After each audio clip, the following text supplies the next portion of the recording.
銀行撈過界，做埋地產會係點？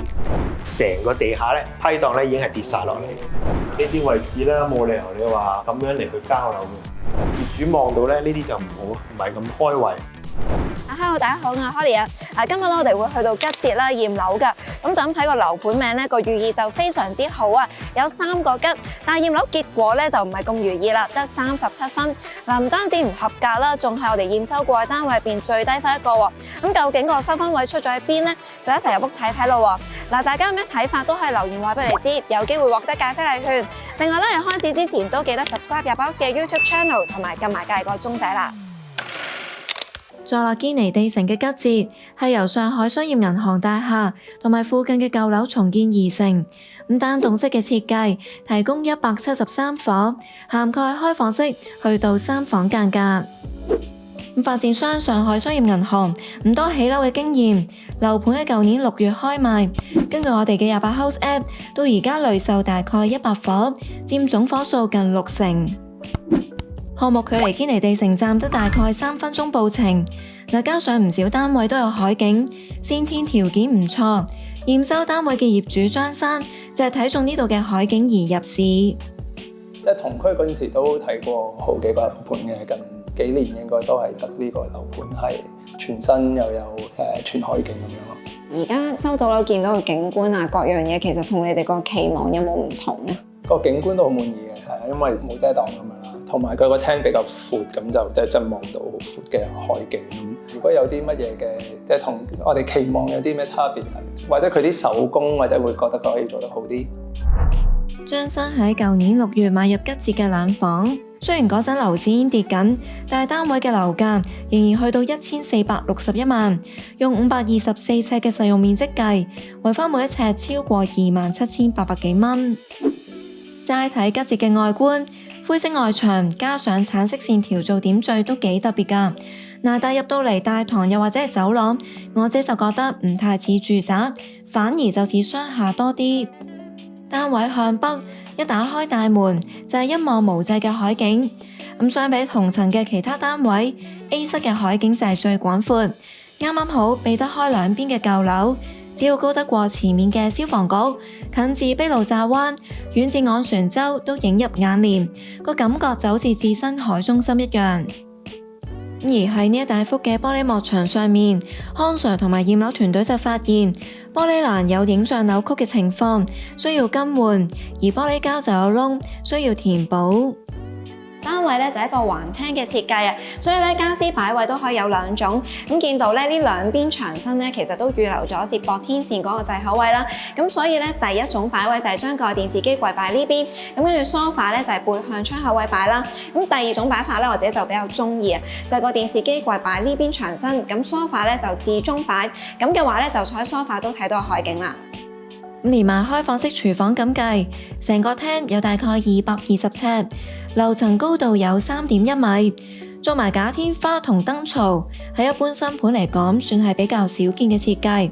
不過手工就麻麻地，但都唔夠大門嘅崩花嚴重。咁我哋一開門咧，其實你會見到咧呢個位置咧，明顯係崩得好緊要嘅。咁其實就建議發展商咧成個門換過去。我又覺得業主望到咧呢啲就唔係咁開胃。咁啊，同埋我哋閂埋門之後咧，你會見到咧其實個門咧係有少少刮框嘅。如果你話長期咁樣用咧，有機會佢會夾爆個框嘅。大門就扣到緊緊合格，而成間屋嘅批檔部分更加係扣到得返20分。最嚴重個位出現喺廚房。咁我哋輕輕敲佢咧，你會見到其實成個地下咧批檔咧已經係跌晒落嚟。咁啊呢個位置咁啊，雖然佢係喺山口入面咧，咁但係如果你話見到嘅話咧，其實都最好拆咗佢就穩陣啲。成個批檔剝落嘅話咧，咁有機會成個天花咧未必承受得到，就比較麻煩啲。開放式廚房以白色同木色為主，配備一系列嘅 Miele 家電，包括煮食爐、蒸焗爐、抽油煙機、雪櫃同埋洗衣乾衣機等等。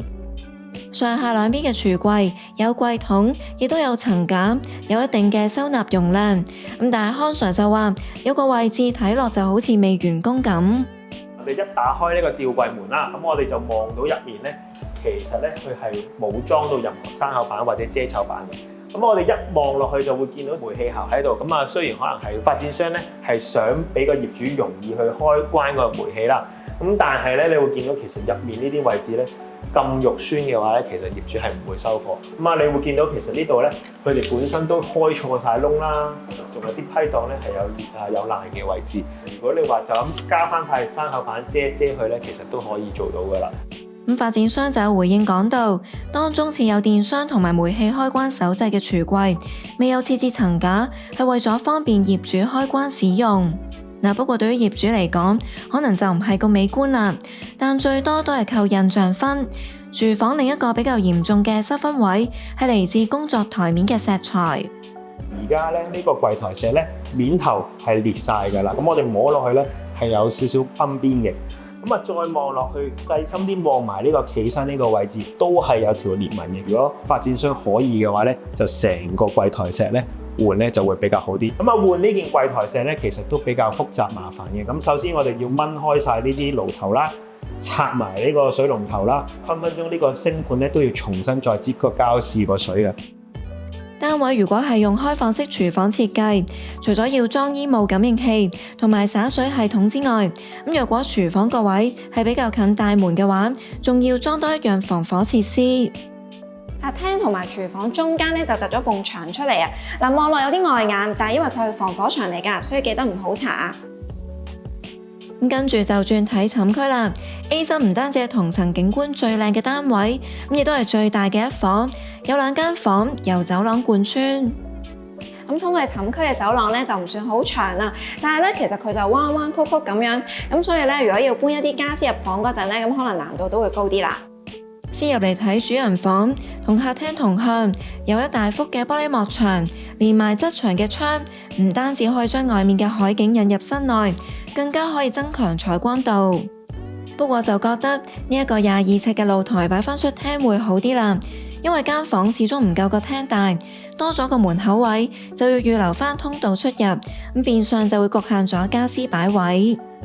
而喺露台發現到嘅裝修問題，部分係大意嘅失分位，例如就未清去水位嘅膠紙，而會構成安全問題嘅瑕疵，就主要出現喺室內。咁啊，呢啲好嘅。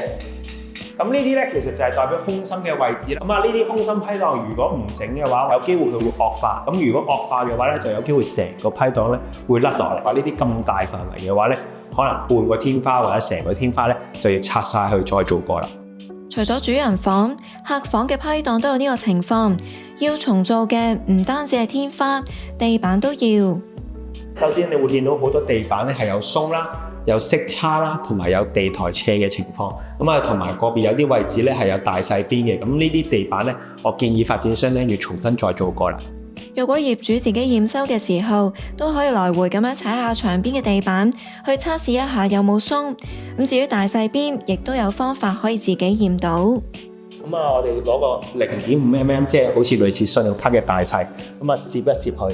咁啊攝到嘅話，可以成張咧攝到企喺度嘅話咧，咁啊即係代表條罅太大啦。數到成間房最誇張嘅瑕疵，仲有牆上面嘅電掣。咁我哋輕輕喐一喐佢咧，你會見到其實佢都就嚟甩㗎啦。咁啊，明顯嗰啲螺絲咧，佢係冇上好。咁啊，撬翻出嚟，跟住再扭翻啲螺絲咧，咁啊解決個問題。咁但係望落去咧，成個感覺咧就好似好馬虎咁樣。主人房有大概85尺，夠擺雙人床同衣櫃，地面空間就夠晒，但係空間感就唔係好夠，原因係四周圍比較多陣位。咁康 Sir 入到嚟呢間房咧，就見到好多陣位啦，又高低不一咁樣啦。咁頭先業主就問啦，如果佢想裝修過呢一度咧，拉翻佢哋嗰個陣位嘅水平一致嘅話，又得唔得咧？嗱，咁你會見到咧，佢呢啲位置咧係有個假陣喺度啦。咁啊，隔離呢度咧，其實佢係個真陣嚟嘅。咁所以如果你話係有時發展商咧係會做到佢一致咧，其實係再額去加多個假陣喺度包一包佢。咁但係如果你話個真陣下面再加多個假陣嘅話咧，令到成個單位咧個樓底咧係會矮咗好多。咁所以有時咧發展商都未必會再額外加嘅。而家呢啲咧假陣入面咧係包咗啲咩咧？咁我哋可以睇少少望一望。咁啊，你會見到佢上面咧，其實係有個風槽喺度啦，咁啊，仲有個鮮風機喺度嘅。咁啊，再入面咧，其實會有啲電線喉啊，有啲雪種喉啊。因為始終咧呢度係用咗分體冷氣，咁所以佢哋有時咧都會走翻啲喉管咧喺個架震入面。轉過嚟客房睇下啦，一樣有收埋喉管嘅架震，但因為呢間房啲窗比較細，而且座向同客廳唔同，望樓景為主，所以入到嚟個感覺就會壓迫啲啦。成間房有大概50尺，但係門口嘅玄關位就去咗超過7尺。不過因為業主都只係一個人住，所以佢就諗住將呢一度用嚟做衣帽間同埋儲物室，都夠位俾佢擺嘢。除咗批盪、地板嘅裝修問題，呢一間房嘅窗門玻璃都有崩，需要更換。同埋窗外框都爭咗啲擠膠，要修理。最後睇埋浴室，就喺客房側邊，採企缸設計，冇窗，主要靠抽氣設備通風。咁廁所咧就比較逼狹少少啊！見到而家打開門之後咧，嗰個門口離嗰個工作台面中間咧就唔係剩低好多位。咁如果要閂埋道門嘅話咧，我甚至要行過一步咧，先至係夠位掩埋㗎。嚟到浴室，除咗要睇下石材、門同埋鏡櫃有冇一啲飾面，又或者係裝嵌嘅問題之外，最重要嘅當然就要 check 下來去水啦。咁啱啱咧，我哋試水咧，其實大約試咗幾分鐘咧，個浴屏門咧已經係有漏水嘅情況。咁啊，啲水咧穿過咗呢個浴屏門喺個牆腳嗰度咧，就慢慢滲出嚟。始終如果你話做呢啲浴屏門咧，記緊要擠翻好晒啲膠，咁啊做翻好少少個防水。咁啊，如果唔係咧，業主一沖涼咧，分分鐘咧成個廁所咧都浸晒㗎啦。成間檢修落嚟，地板、窗、來去水等方面嘅裝修手工最多瑕疵。3個項目全數扣到0分，令到總分得返37分。發展商回應話，一般地板都會有色差，比較大色差嘅已經更換，而有鬆嘅部分會以打釘收緊。至於大門嘅崩花問題，已經編排咗更換工程，並且會盡快處理。有關天花嘅批盪部分，亦都已經安排咗承建商重新批盪，需要幾日時間執修。雖然單位嘅裝修質素有好大嘅改善空間，但係樓盤自身嘅配套都幾完善。除咗近堅尼地城站之外，樓下嘅巴士站都有路線去九龍同埋機場等等。至於買嘢方面，堅尼地城站對出就係士美菲路市政大廈，入邊嘅街市有賣新鮮蔬果同埋肉類，方便住戶買餸。除咗熟食中心，吉捷一落樓就唔少特色餐廳，中式、韓式、美式各國菜式都有。行到去海旁嗰邊，更加有唔少咖啡店，最啱放假嗰陣落樓嘆翻杯咖啡啦。消閒活動方面，除咗嚟海旁散步之外，距離吉捷1分鐘步程就有間戲院，吃喝玩樂一應俱全。不過吉捷就冇車位，業主要泊車嘅話，可以泊過去堅尼地城停車場，私家車嘅季票收費係7800蚊。而吉捷嘅基座有少量鋪頭同埋會所，入邊有室外泳池，呢一點喺單棟樓嚟講都比較少見啦。仲有健身室，項目每實尺管理費大概6個6，以驗收單位做例子，每個月要俾大概3400幾蚊。不過由業主提供嘅相片見到，會所都仲有工程進行緊，發展商話會喺4月內開放。會所遲過單位入伙，除咗會影響到業主，都會影響到租客。而家市場上面嘅租盤就唔多，好似一間220尺嘅開放式單位，叫租17500蚊，尺租接近80蚊。今日個單位咧，一入屋我自己覺得個海景係好震撼㗎。但係驗完之後咧，就發現好多大大細細嘅問題出現啦。唔知道大家咧覺得個海景可唔可以彌補到嗰啲裝修嘅瑕疵呢？都歡迎留言話俾我哋知㗎，有機會獲得加啡禮券。最後啦，中意呢條片記得俾個 like 支持下我哋啦。